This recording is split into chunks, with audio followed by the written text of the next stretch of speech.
ठीक है, सबसे पहले तो वही जो बोरिंग काम है सारा, ये चैट ऐप बैक एंड मैंने इसका नाम रख दिया। ये सर्वर डॉट जेएस मेरी मेन वाली फाइल है, ठीक है, जो मेन बिल्कुल एंट्री पॉइंट है वो है। तो एन पी एम इनिट, बस सब कुछ एग्री कर दिया और ये हो गया। अब बस पैकेज डॉट जेसन में जाके एक बार चेक कर लेना कि ये मेन फाइल ठीक है। तो सब हो चुका। अब पैकेज इंस्टॉल करना है सबसे पहले। तो पैकेजेस में सबसे पहले हमारा वही एक्सप्रेस, ठीक है, जिससे हम अपने जो राउट्स है वो बनाएंगे। तो n p m install express, ये तुम्हारा एक्सप्रेस इंस्टॉल हो गया। एक्सप्रेस के साथ साथ हमें मोंगो डीबी को यूज़ करने के लिए मोंगूज भी चाहिए, है ना, डेटा सेव करने के लिए वगैरह के लिए। तो n p m install mongoose,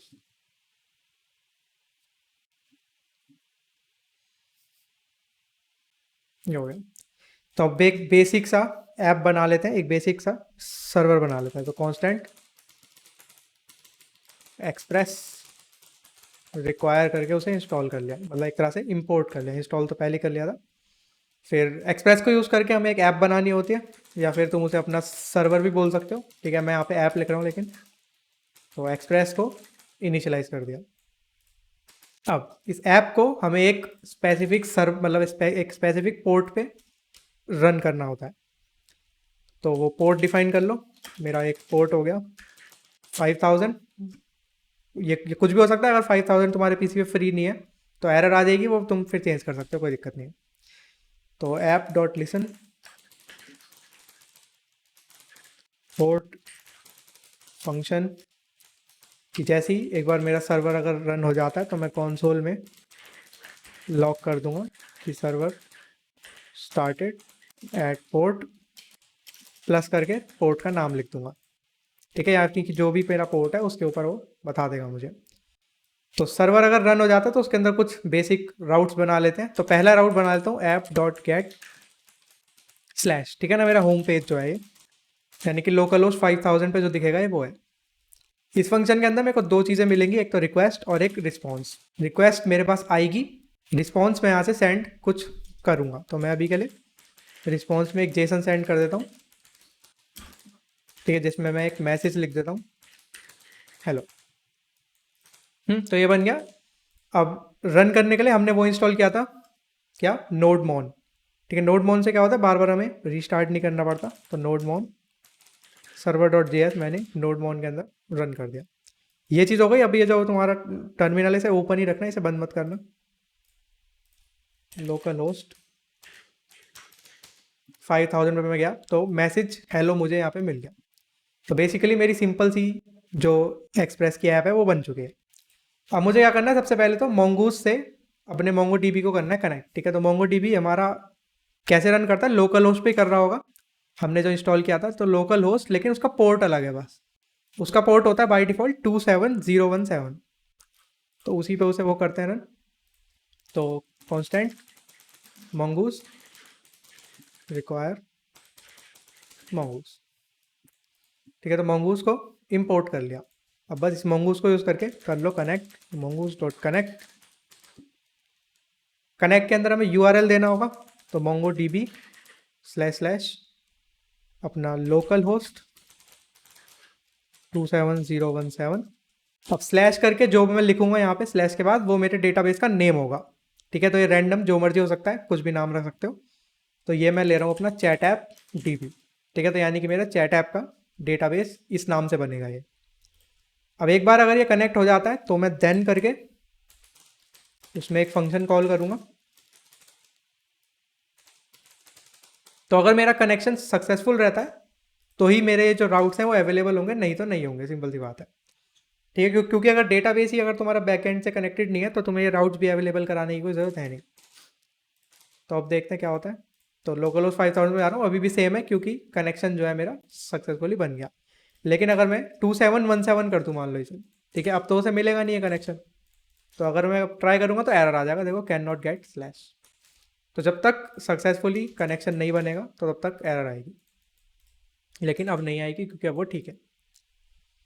तो चैट ऐप बना रहे हैं तो दो चीज़ें हैं। पहला तो एक्चुअल चैट हो गई, ठीक है ना, चैटिंग करना। दूसरी चीज़ है यूज़र्स, क्योंकि उसके अंदर यूज़र्स भी होंगे, सिंपल सी बात है। तो यूज़र को हमें रजिस्टर करवाना पड़ेगा, ठीक है, तो उसकी ईमेल पासवर्ड या जो भी होगा, उसके लिए हमें यूज़र का एक मॉडल चाहिए, ठीक है। यूज़र की एक डिटेल्स होंगी कि हाँ उसका एक फुल नेम होगा, या फिर उसका कुछ अबाउट सेक्शन, बायो वगैरह जो भी तुम लिखना चाहो वो लिख सकते हो। तो मॉडल्स बनाने पड़ेंगे। तो अब मैं हमेशा क्या करना मेरे को अच्छा लगता है, मैं अपने फोल्डर को थोड़ा क्लीन रखना चाहता हूँ। तो बेसिकली मैं क्या करता हूँ, एक SRC नाम का फोल्डर बनाता हूँ। SRC का मतलब सोर्स कोड। तो जो मेरा सोर्स कोड है सारा का सारा इसके अंदर रहता है SRC में, यानी कि जो मेन वाली फाइल है server.jsb, ये भी इसके अंदर रहती है, ठीक है। तो बाहर क्या रहता है, बाहर सिर्फ नोड मॉड्यूल्स, SRC और ये दोनों जो मेरी पैकेज वाली फाइल्स हैं।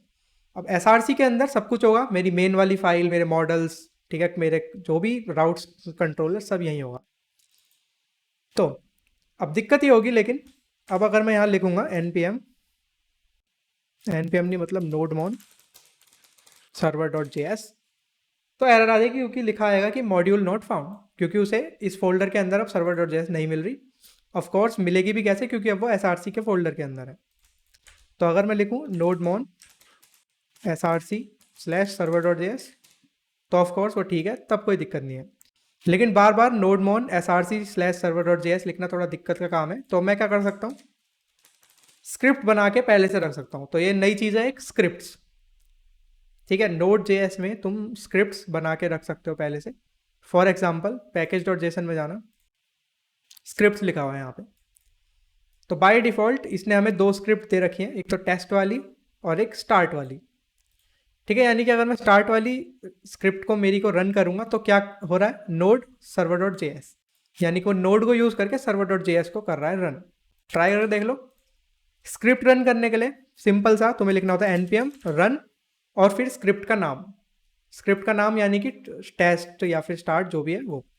तो अगर मैं npm रन स्टार्ट करूंगा तो देखो ये आ गया। अभी भी वही मॉड्यूल नॉट फाउंड, क्योंकि उसे वो फाइल नहीं मिली। तो तुम्हें फाइल का नाम थोड़ा चेंज करना पड़ेगा, यहाँ जाके SRC/ कर दिया। अब करके देखो npm रन स्टार्ट, अब हो गया वो, अब कोई दिक्कत नहीं आई। तो ऐसे ही मैं क्या कर सकता हूँ, एक ये स्टार्ट वाली बन गई जो कि नोड के अंदर उसको कर रही है रन। मैं एक और बना सकता हूँ अपनी खुद की डेव नाम से, ठीक है, यानी कि जो मेरे सिर्फ डेवलपमेंट के टाइम पे काम आएगी मेरे। तो अगर मैं डेव को रन करना चाहता हूँ तो मैं चाहता हूँ कि नोड मॉन के अंदर मेरा SRC/server.js रन हो जाए, ना कि नोड के अंदर। तो अब अगर मैं करूँगा npm रन डेव, तो देखो नोड मॉन के अंदर वो जो तुम्हारा SRC है वो रन हो जाएगा, अब कोई दिक्कत नहीं है। तो इससे क्या होगा, थोड़ा फोल्डर के अंदर रहेगा तो ज़्यादा अच्छा रहेगा। तो ये app.get, अब app.get स्लैश है, इसे तो अभी ऐसे ही रहने देते हैं। अब कहाँ पे थे हम, यूज़र पे, है ना। यूज़र एक डेटा है, एक एंटिटी है हमारी ऐप के अंदर, तो उसके अंदर कुछ डिटेल्स होंगी, है ना, उसका नाम वगैरह सबको। तो उसके लिए मॉडल चाहिए, तो मॉडल बनाते हैं। तो यूज़र मॉडल .js, तो mongoose को यूज़ करके पहले स्कीमा बनाना पड़ता है, फिर उससे मॉडल बनाना पड़ता है। तो constant mongoose equal to require mongoose। तो सबसे पहले स्कीमा बना लेते हैं। तो constant user schema equal to new mongoose dot schema, ठीक है। एक नया स्कीमा बना रहे हैं हम, mongoose डॉट स्कीमा। अब देखो हर जगह हमें ये mongoose डॉट लगाना पड़ेगा, mongoose dot schema, mongoose dot model. ऐसा इसलिए क्योंकि ये सब mongoose के अंदर है। और लेकिन हमें इस फाइल के अंदर, ये वाली जो स्पेसिफिक फाइल है, इसके अंदर हमें पूरा mongoose का जो मॉड्यूल है वो नहीं करना यूज़। हमें कुछ स्पेसिफिक चीज़ें हैं उन्हें यूज़ करना है, यानी कि स्कीमा और मॉडल ऑफ कोर्स, ठीक है। दो ही चीज़ें हैं जो यूज़ करनी है। तो तुम चाहो तो किसी मॉड्यूल में से कुछ स्पेसिफिक चीज़ें भी उठा सकते हो, जैसे कि इसे हटाओ, यहाँ लगाओ ब्रैकेट्स, इसके अंदर तुम स्पेसिफिक जो उठाना चाहते हो वो लिख सकते हो, जैसे कि एक तो स्कीमा और एक मॉडल। तो मेरे को इस mongoose में से अब पूरा mongoose नहीं, सिर्फ स्कीमा और मॉडल ही मिलेगा। और अब मेरे को mongoose डॉट लिखने की कोई ज़रूरत नहीं है, मैं सीधे न्यू स्कीमा लिख सकता हूँ, ठीक है। ये ऑप्शनल है, ये ऐसा नहीं है कि तुम्हें करना ही करना है, दोनों तरीके हैं तुम्हारे पास। मेरा काम है बस बताना, और तुम्हें बता रहा हूँ। तो न्यू स्कीमा बन गया। स्कीमा डिफाइन करने का तरीका वही है जो जैसा मैंने पहले बताया था। तुम्हें पहले से पता होना चाहिए कि इस एक्चुअल जो मॉडल है इसके अंदर क्या क्या डिटेल्स होंगी। तो एक तो सबसे पहले मेरी यूज़र की आईडी होगी। मैप बनाया, इसके अंदर टाइप लिख सकते हो, रिक्वायर्ड है, यूनिक है क्या नहीं है। तो इसका टाइप तो है स्ट्रिंग, और ये रिक्वायर्ड है ट्रू, कि इसके बिना यूज़र बन ही नहीं सकता। ऑफ कोर्स नहीं बन सकता, सिंपल सी बात है। और यूनिक भी है ट्रू, क्योंकि एक ही आईडी के साथ दो यूज़र्स नहीं हो सकते। ठीक है, तो type string, required true, unique true, ये हो गया तुम्हारा यूज़र आईडी। यूज़र आईडी का अगली चीज़ ले लो, फुल नेम। ठीक है, हमारे यूज़र का जो नेम है वो है, तो ये है टाइप स्ट्रिंग। रिक्वायर्ड ट्रू है लेकिन यूनिक ट्रू नहीं है, क्योंकि एक ही नाम के दो लोग हो सकते हैं, तो उसे यूनिक करने की कोई ज़रूरत नहीं है हमें।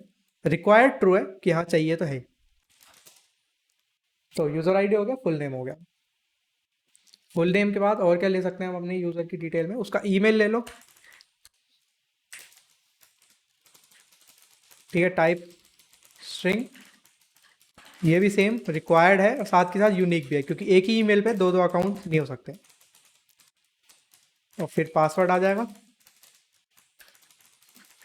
तो उस अकाउंट का जो पासवर्ड है वो भी रिक्वायर्ड ट्रू है।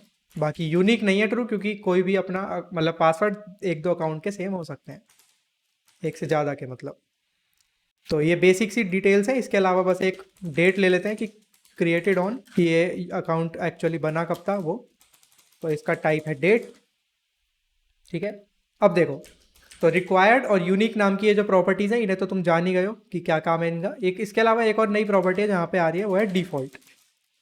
डिफ़ॉल्ट को यूज़ करके हम एक फील्ड में डिफ़ॉल्ट वैल्यू डाल सकते हैं, इन केस अगर हम उसे ना दें अपनी खुद की। मान लो मैं डेट अपनी खुद की कुछ नहीं डालता हूँ, यानी कि एम्प्टी है वो, तो अगर वो एम्प्टी होगी तो वो डिफ़ॉल्ट उसके अंदर क्या डालेगा, डिफ़ॉल्ट वो उसके अंदर डेट डॉट नाउ डाल देगा। ठीक है, यानी कि इस टाइम पे स्पेसिफिक जब भी वो रिकॉर्ड सेव हो रहा है, तो वो वाली डेट वो उसके अंदर ऑटोमेटिकली फिल कर देगा, तुम चाहो दो या मत दो। अगर तुम देते हो तो अच्छी बात है, वो वही वाली सेव होगी।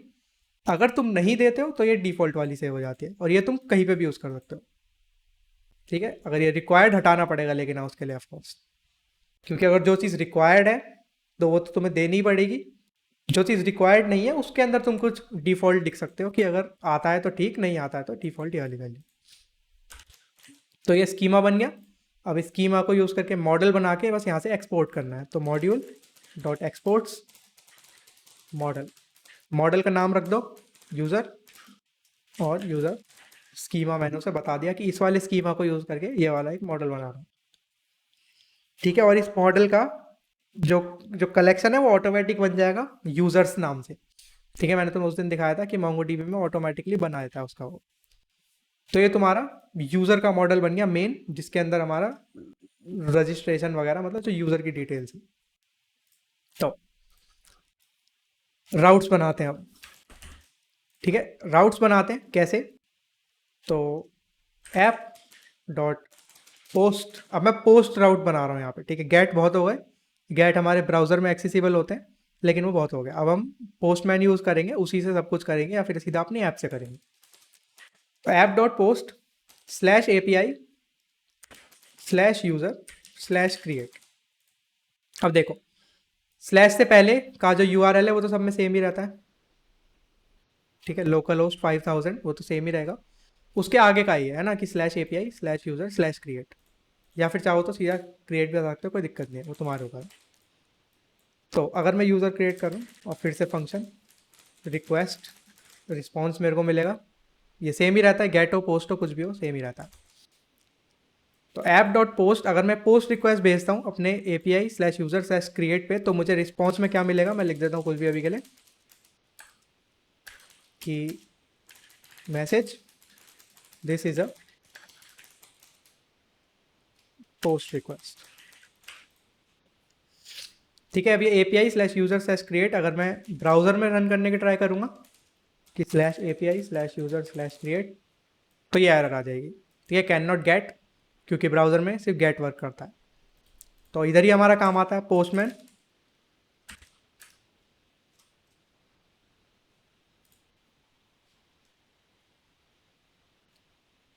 ठीक है, पोस्टमैन यूज़ कर सकते हो या फिर अपनी खुद की ऐप भी यूज़ कर सकते हो फ्लटर में बना के, लेकिन वो फालतू में थोड़ा टाइम वेस्ट करने वाली बात है, उसके लिए कोड लिखना पड़ेगा।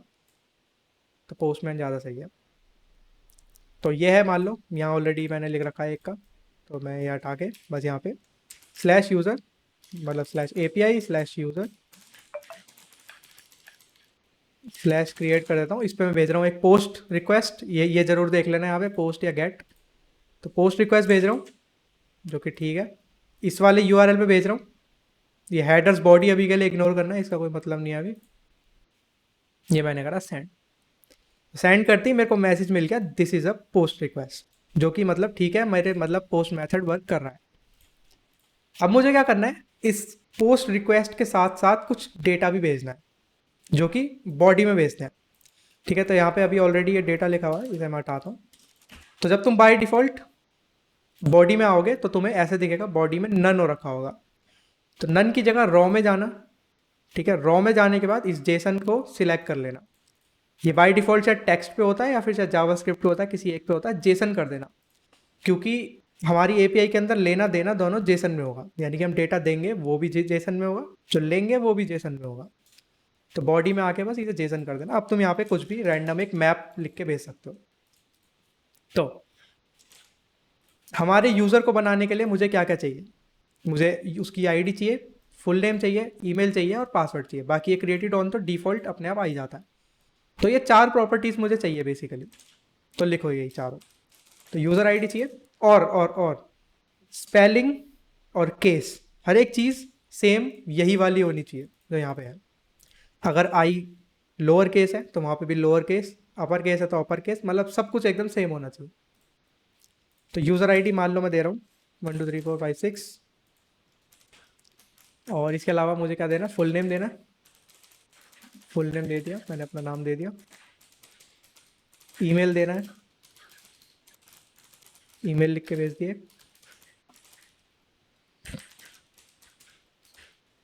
और एक पासवर्ड हो गया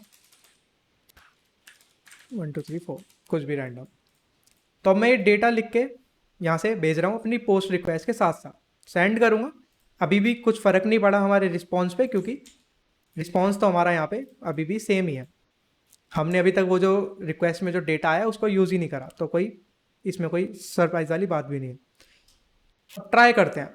ठीक है, एक्चुअली में होता क्या है, जो भी हम डेटा भेजते हैं वो बेसिकली क्या है, एक रिक्वेस्ट है। यहाँ पे दो चीज़ें, रिक्वेस्ट और रिस्पॉन्स। तो रिस्पॉन्स भेजने के लिए हम ये RES यूज़ करते हैं, और रिक्वेस्ट के लिए REQ, जो कि अभी तक हमने किया नहीं है यूज़। तो इस REQ यानी कि रिक्वेस्ट के अंदर क्या होता है, रिक्वेस्ट से रिलेटेड सारी डिटेल्स होती हैं, यानी कि रिक्वेस्ट के अंदर जो डेटा आया था वो भी इसी के अंदर होता है। ट्राई करते हैं। तो रिक्वेस्ट की बॉडी, हमने बॉडी के अंदर से भेजा है डेटा, यहाँ पे भी देखो बॉडी लिखा है। तो ये एक पूरी रिक्वेस्ट है और रिक्वेस्ट की बॉडी भी है कुछ। तो रिक्वेस्ट की बॉडी को मैं रिस्पॉन्स में भेज के देखता हूँ क्या आता है। ठीक है, तो res.json। ठीक है, यानी कि जो भी मेरे पास रिक्वेस्ट में आया है उसी को मैं वापस भेज रहा हूँ रिस्पॉन्स में, यानी कि मेरे को रिस्पॉन्स में यही सेम चीज़ दिखनी चाहिए। ये देखो मेरे को क्या मिला, नल, कुछ भी नहीं मिला, लिटरली कुछ भी नहीं मिला। ऐसा क्यों? ऐसा इसलिए कि बाय डिफ़ॉल्ट जो भी तुम APIs बनाते हो Node.js को यूज़ करके, वो जेसन अंडरस्टैंड नहीं करता। ठीक है, बाय डिफ़ॉल्ट जो भी बॉडी तुम भेजोगे तो वो जेसन उसे समझ नहीं आता, जो कि हमें समझाना पड़ेगा ही, सिंपल सी बात है, क्योंकि जेसन के बिना तो काम ही नहीं चलेगा। तो यहाँ पे तुम्हारा एक और नया पैकेज काम में आता है, जैसे एक्सप्रेस और मोंगोज है, एक और तुम्हारा पैकेज है नया। उस पैकेज का नाम है बॉडी पार्सर। ठीक है, ये बॉडी पार्सर क्या करता है, बॉडी पार्सर जैसा नाम बता रहा है वही करता है, बॉडी को पार्स करता है। ठीक है, हम जो ये बॉडी सेंड कर रहे हैं उसे वो पार्स करता है अलग अलग मेथड्स में। अगर तुम जेसन में चाहो तो जेसन में, और मल्टी पार्ट चाहो मल्टी पार्ट, जैसे तुम चाहो वैसे।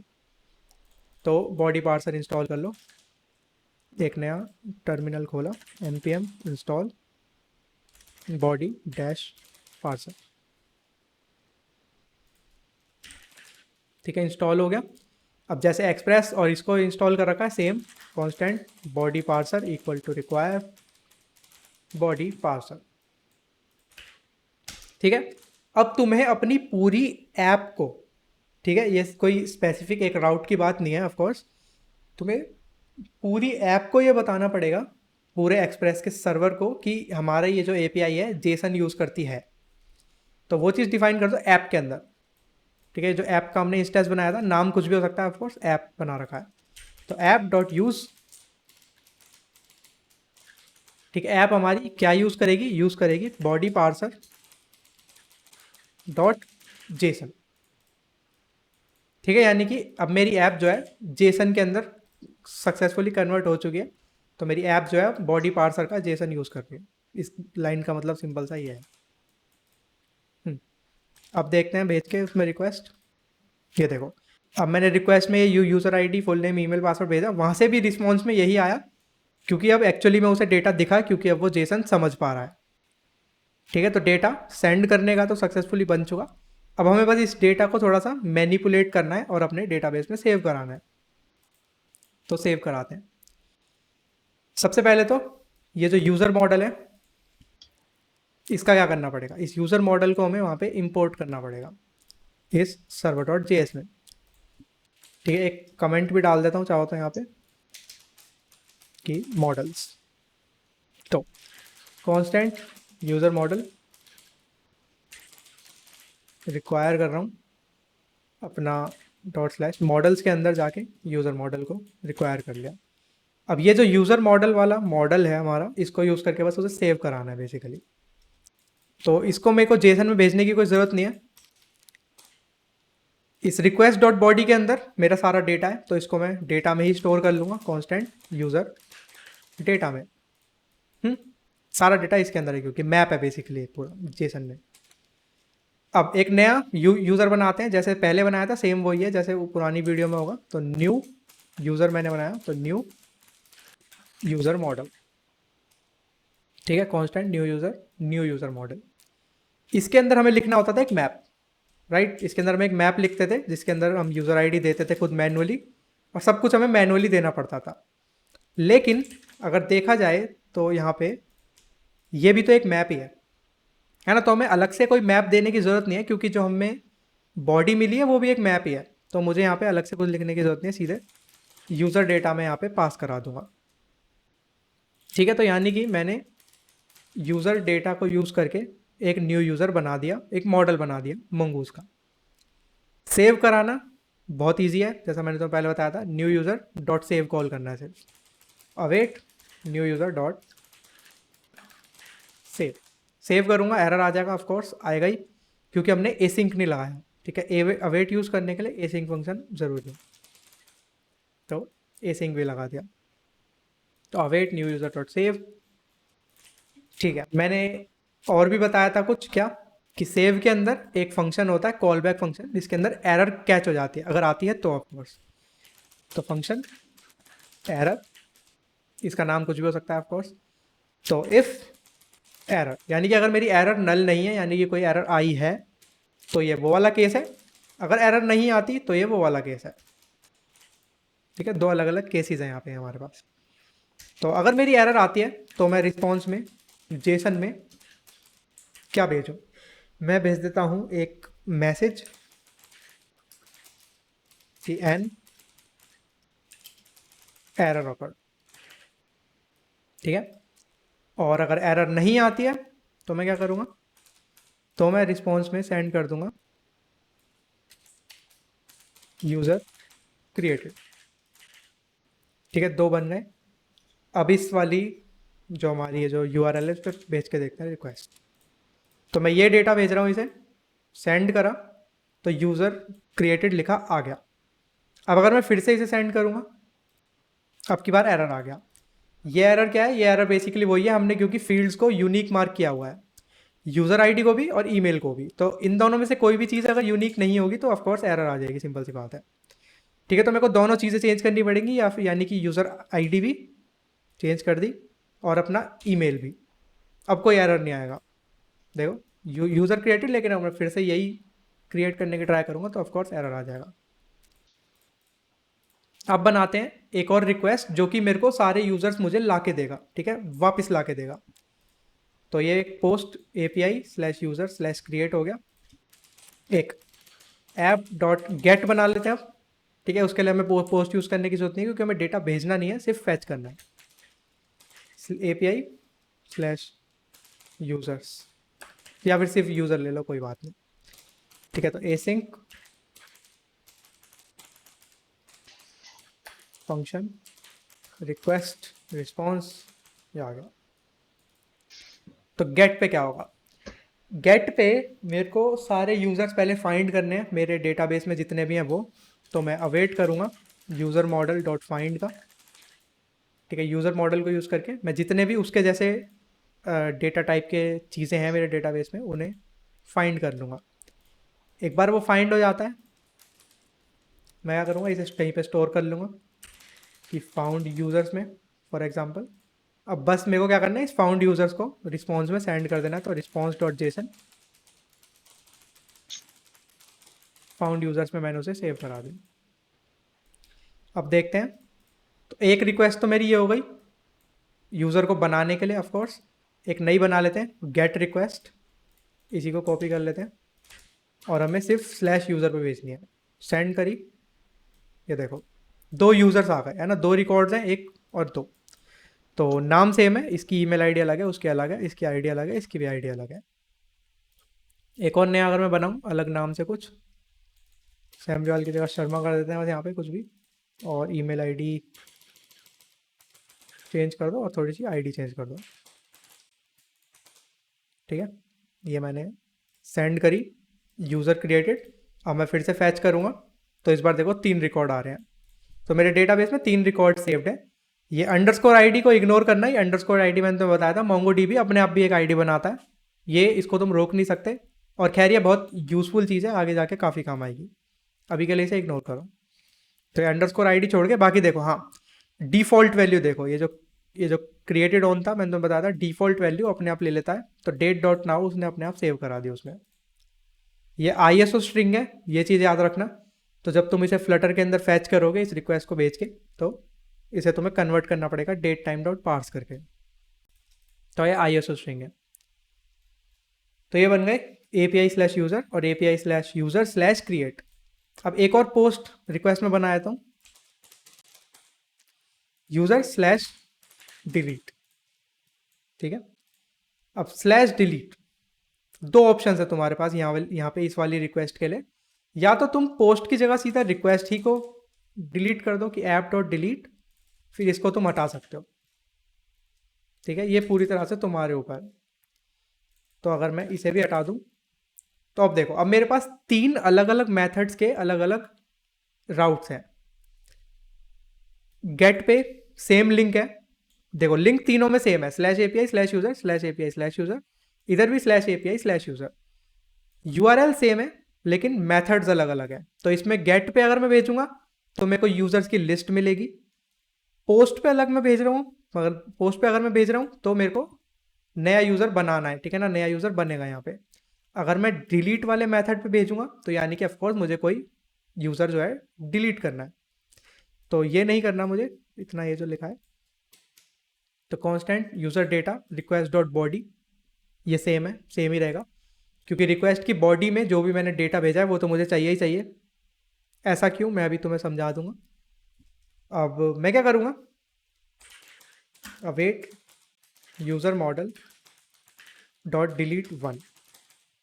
डिलीट 1 का मतलब एक रिकॉर्ड डिलीट कर रहा हूँ ऑफकोर्स, यूज़र डेटा से मैच करा के। ठीक है, यानी कि जो भी यूज़र डेटा मैंने उसे सेंड करा है, यानी कि नेम के बेसिस पे हो सकता है, आईडी के बेसिस पे हो सकता है, जो भी मैंने उसे लिख के भेजा है वहाँ से, उसके बेसिस पे मैंने एक रिकॉर्ड को डिलीट कर दिया, लेकिन सिर्फ एक को।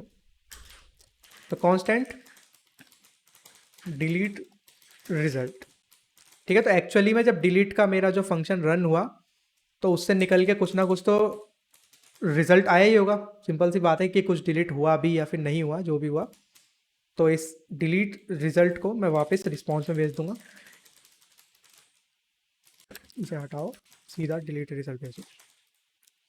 तो इसको मैंने सेंड कर दिया, अब देखते हैं आता क्या है वहाँ पे। तो एक पोस्ट पे अब मैं ये स्लैश क्रिएट तो हटा ही चुका हूँ, ये गेट हो गई। अब एक डिलीट रिक्वेस्ट नहीं आ गई है हम पे, यूआरएल एकदम सेम है, इसके अंदर लेकिन हमें बॉडी में डेटा भेजना पड़ेगा।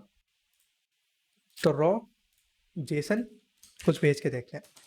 तो आईडी के बेसिस पे करता हूँ डिलीट। ये 3 रिकॉर्ड है मेरे पास, मैं इनमें से ये वाला रिकॉर्ड करना चाहता हूँ डिलीट।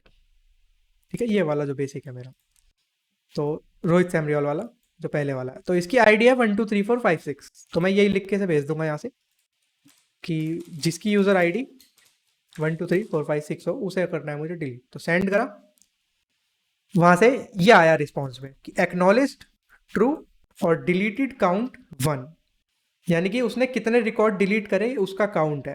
ठीक है, डिलीटेड काउंट 1 आया, यानी कि एक रिकॉर्ड डिलीट हुआ है। अब फिर से करके देखता हूँ ये सेम चीज़। अब की बार डिलीटेड काउंट 0 आया है। ऐसा क्यों? क्योंकि जब एक चीज़ एक बार डिलीट हो चुकी तो वो बार बार तो हो नहीं जाएगी। तो जो इस वाली यूज़र आईडी का जो यूज़र था वो डिलीट हो चुका है ऑलरेडी, इसलिए अब वो 0 आ रहा है। ये देखो, अब 2 ही रिकॉर्ड्स रह गए, तो ये हो गया। अब देखो, इस चीज़ को तुम इजीली वहाँ पे क्या कर सकते हो, कैलकुलेट कर सकते हो। जैसे कि ये जो डिलीटेड काउंट नाम की प्रॉपर्टी है, ये हमें पता लग गई ऐसी एक प्रॉपर्टी है। तो इस रिस्पॉन्स को सेंड करने से पहले एक बार चेक कर लो कि if delete result dot deleted count, ठीक है, अगर मेरे डिलीट रिजल्ट का डिलीटेड काउंट इक्वल टू 0 है, ठीक है, यानी कि कुछ भी अगर डिलीट नहीं हुआ, तो अगर कुछ भी डिलीट नहीं हुआ तो मैं लिख के भेजूंगा रिस्पॉन्स डॉट जेसन एक मैसेज, ठीक है, कि नो सच यूज़र फाउंड, क्योंकि ऑफ कोर्स अगर उसने कुछ भी डिलीट नहीं किया यानी कि उसे कुछ मिला ही नहीं। और एल्स में मैं सेंड कर दूंगा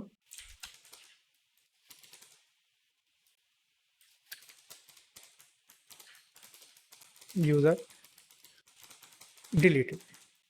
ठीक है, तो अगर उसे कोई यूज़र मिलेगा तो ठीक है, नहीं मिलेगा तो वो हमें ये वाला मैसेज दे देगा। खैर, इससे कोई फ़र्क नहीं पड़ता, वो ऑफ कोर्स तब भी कोई एरर वगैरह तो नहीं आने की, लेकिन तब भी ऐसा थोड़ा अच्छा लगता है अगर कोई एपीआई यूज़ करेगा तो थोड़ी स्पेसिफिक होनी चाहिए कि वो एक्चुअली में हुआ क्या। तो अब अगर मैं सेंड करूँगा तो देखो नो सच यूज़र फाउंड, लेकिन अगर मैं ऐसी कोई आईडी लिखूँ जो है, मान लो कि ये वाली आईडी कॉपी करके यहाँ पेस्ट करता हूँ, सेंड करा, तो देखो यूज़र डिलीटेड। अब फिर से सेंड करूँगा तो of course no such user found, क्योंकि ऑलरेडी डिलीट हो चुका है मेरा। इसको भी कर देता है डिलीट, सेंड करा, यूज़र डिलीटेड। ठीक है, तो 3 रिक्वेस्ट एक ही यूआरएल पे है। देखो यूआरएल सेम है, बस भेजने का तरीका अलग है, मेथड्स अलग अलग है कि गेट, पोस्ट और डिलीट। पोस्ट और डिलीट के अंदर कोई फर्क नहीं होता, पहले बता रहा हूँ। पोस्ट डिलीट बिल्कुल सेम चीज़ है, उसके अंदर तुम बॉडी सेम टू सेम भेज सकते हो। गेट के अंदर ऐसा नहीं होता, गेट के अंदर बॉडी बिल्कुल मीनिंगलेस होती है, उसके अंदर बॉडी का कोई मतलब नहीं है। तो गेट रिक्वेस्ट डायरेक्टली सेंड करने के लिए होती है, उसमें कोई दिक्कत नहीं। अब देखो, अगर मैं गेट रिक्वेस्ट भेज रहा हूँ तो देखो एम्प्टी एक लिस्ट आ रही है, यानी कि कोई भी रिकॉर्ड है ही नहीं, यूजर्स है ही नहीं मेरी ऐप के अंदर। अगर मैं नया यूज़र बनाऊँ अब एक 1 2 3 4 5 6,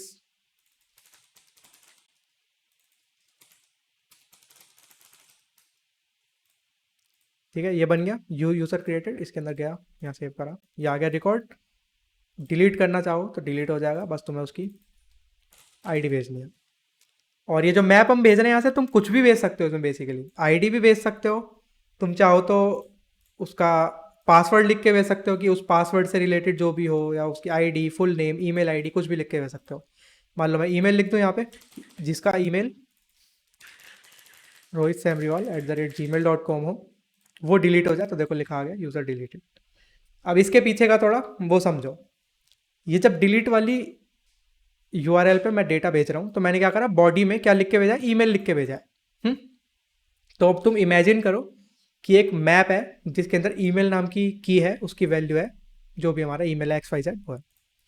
तो एक मैप उड़ता उड़ता वहाँ गया एपीआई के पास, इसके अंदर इस वाले यूआरएल में, उसे रिक्वेस्ट के अंदर वो चीज़ मिल गई, रिक्वेस्ट डॉट बॉडी में यूज़र डेटा। ये बेसिकली वो डेटा है जो उधर से आया, यानी कि क्या, एक मैप है जिसके अंदर ईमेल लिखा हुआ है बस एक। फिर मैंने डिलीट करने की ट्राई करी कि डिलीट 1, और यूज़र डेटा उसे दे दिया क्योंकि ये मैप लेता था हमसे। तो बेसिकली मैंने वो मैप इसे दे दिया, तो जहाँ पे भी यूज़र मॉडल में उसे ईमेल मैच करती हुई दिखी, उसने डिलीट कर दिया उसे। अब मैप के अंदर ईमेल हो, फुल नेम हो, आईडी हो उसे कोई फ़र्क नहीं पड़ता, अगर प्रॉपर्टी का नाम मैच करेगा, यानी कि वो यूज़र मॉडल में एग्जिस्ट करती होगी कहीं पे भी, चाहे यूज़र आईडी हो, फुल नेम हो, ईमेल हो, कुछ भी हो, अगर वो एग्जिस्ट करती होगी तो उससे रिलेटेड वो डिलीट कर देगा। एग्जिस्ट नहीं करती होगी तो सिंपल सी बात है, इग्नोर कर देगा, कोई दिक्कत ही नहीं है। मान लो मैं लिख के भेज रहा हूँ यहाँ पे इज़ वेरीफाइड,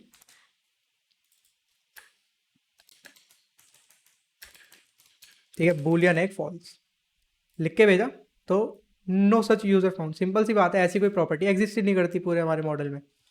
लेकिन ईमेल वगैरह से तुम कर सकते हो, अभी तो खैर यही आएगा क्योंकि वो ऑलरेडी डिलीट हो चुका है, यहाँ पे कुछ है ही नहीं। तो तीनों बेसिक जो राउट्स हैं यूज़र रजिस्ट्रेशन के सारे बन गए, ठीक है। पोस्ट पे करेंगे रिक्वेस्ट सेंड तो यूज़र नया बनेगा, गेट पे करेंगे तो यूज़र की डिटेल्स हमें मिलेंगी, डिलीट पे करेंगे तो यूज़र हमारा डिलीट हो जाएगा। अब हमें थोड़ा स्पेसिफिक होना है। स्पेसिफिक होना है से मतलब अभी ये जो गेट रिक्वेस्ट है क्या कर रहा है, सारे यूज़र्स हमें उठा के ला के दे रहा है। लेकिन जब हम एक्चुअल ऐप के अंदर है तो हमें सारे यूज़र्स की जरूरत नहीं है, हमें अपनी डिटेल्स चाहिए सिर्फ, ना कि सबकी। तो अपनी डिटेल्स लाने के लिए सिंपली एक नया वो बना देते हैं इसमें, ठीक है, app dot gate API slash user. अब यहाँ पे हम थोड़ा सा खेल सकते हैं फिर से डेटा से। कैसे? पोस्ट और डिलीट मैंने तो बताया कोई फ़र्क नहीं होता, बॉडी के अंदर सारा डेटा आता है। लेकिन अगर गेट के अंदर भी मैं कुछ डेटा भेजना चाहूँ तो वो कैसे होगा? अब रिक्वेस्ट में तो हो नहीं सकता, जैसा मैंने बताया कि बॉडी वगैरह तो यहाँ पे नहीं भेज सकते, तुम भेज सकते हो, ऐसा नहीं है कि वर्क नहीं करेगा, लेकिन हाँ वो इसमें रिकमेंडेड नहीं है। गेट रिक्वेस्ट में सारा डेटा तुम्हारा URL से ही आ जाएगा। कैसे?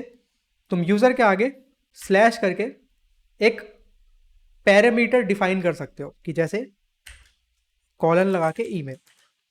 इस कॉलन का मतलब होता है कि इसके अगली चीज़ जो भी मैं लिख लूँगा वो एक प्रॉपर्टी है, ठीक है। तो अब ये जो गेट रिक्वेस्ट है, ये अगर तो मैं खाली भेजूंगा कि यूज़र तक तो वो वर्क नहीं करेगी। ऑफ कोर्स हमें एक ईमेल आईडी देनी ही पड़ेगी उसे, या फिर एक यूज़र आईडी उसे देनी ही पड़ेगी, ठीक है। अब यानी कि अगर मैं तुम्हें इजी भाषा में बताऊं तो गेट रिक्वेस्ट पे अब मुझे को API स्लैश यूज़र स्लैश करके 1 2 3 4 5 6 लिखना पड़ेगा, ठीक है, या फिर जो भी मेरे यूज़र की आईडी होगी वो। तो पहले यूज़र बना देता हूँ, एक सेंड करा, यूज़र क्रिएटेड बन गया। अब अगर मैं फैच कर रहा हूँ तो देखो आ रहा है, लेकिन अभी के लिए क्या हो रहा है, सारे के सारे आ जाएंगे।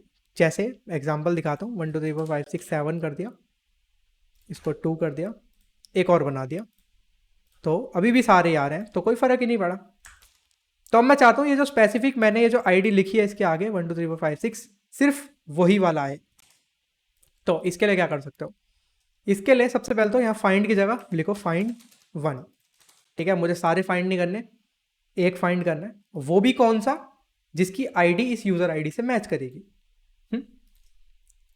तो हमें फाइंड करना है, मैप बनाओ एक, कि जिसकी यूज़र आईडी मैच करेगी मेरी इस वाली यूज़र आईडी से।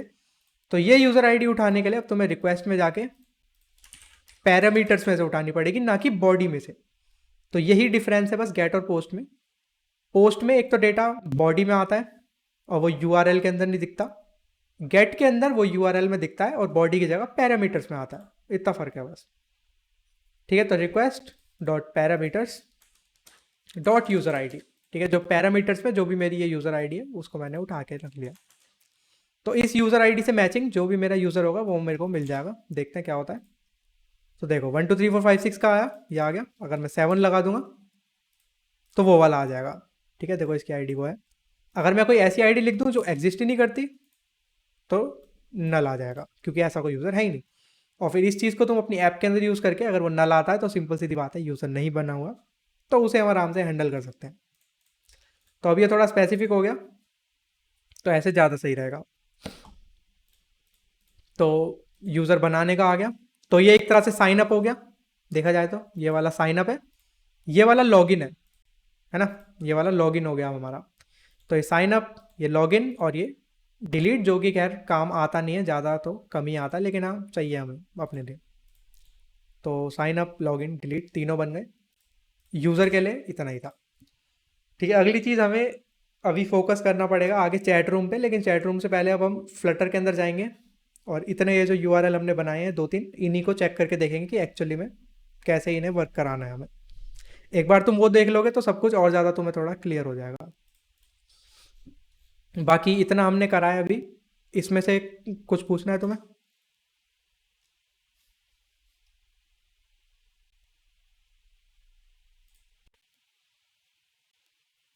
अरे यार ये इंटरनेट।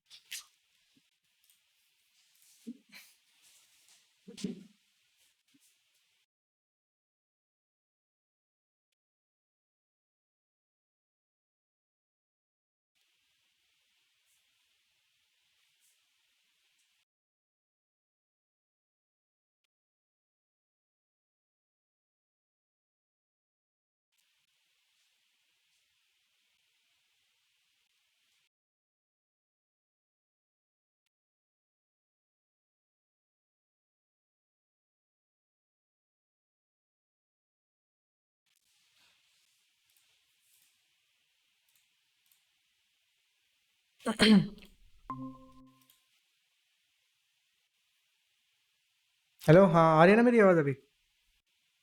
आ रही। अच्छा, तुमने कहाँ तक देखा ये मेरा इंटरनेट चला गया था?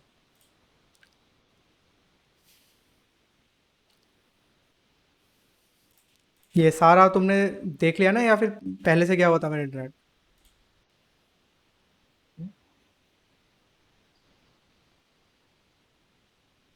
मतलब ये चीज़ हमने कराई थी ना अभी, ये रिक्वेस्ट डॉट पैरामीटर्स, ये देखा था तुमने? हम्म। ठीक है, फिर तो हाँ, फिर तो कुछ नहीं है, ठीक है। मेरे को लगा कि पहले से गया हुआ था। बाकी खैर वैसा रिकॉर्ड हो गया तो कोई दिक्कत नहीं है। तो मैं कह रहा था कि बेसिकली ये तीन यूआरएल बन गई, इनको कल हम फ्लटर के अंदर वो करके देखेंगे टेस्ट, ठीक है, ऐप बनाएंगे उसके अंदर टेस्ट करेंगे। और डेटा को सेंड करना, वहाँ से कैसे सेंड करना है, वहाँ से कैसे रिसीव करना है, सब कुछ हैंडलिंग हो जाएगी कल। और फिर उसके बाद आगे जो राउट्स होंगे वो बनाएंगे, ठीक है, चैट रूम वाले, मैसेजेस वाले, सब कुछ जो भी होगा वो बनेगा। तो अभी इतना है, इसके अंदर कुछ पूछना है तुम्हें? नहीं। ठीक है, तो मैं तुम्हें ये वीडियो सेंड कर दूंगा।